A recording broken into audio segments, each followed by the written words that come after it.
How to fix wireless charging not working on Samsung A17.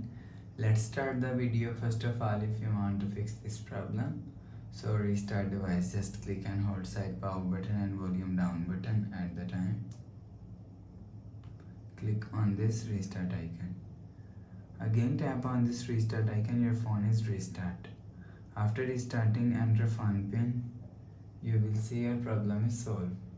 But if it not solved, if you want to fix this problem, so go to app library, click on settings app.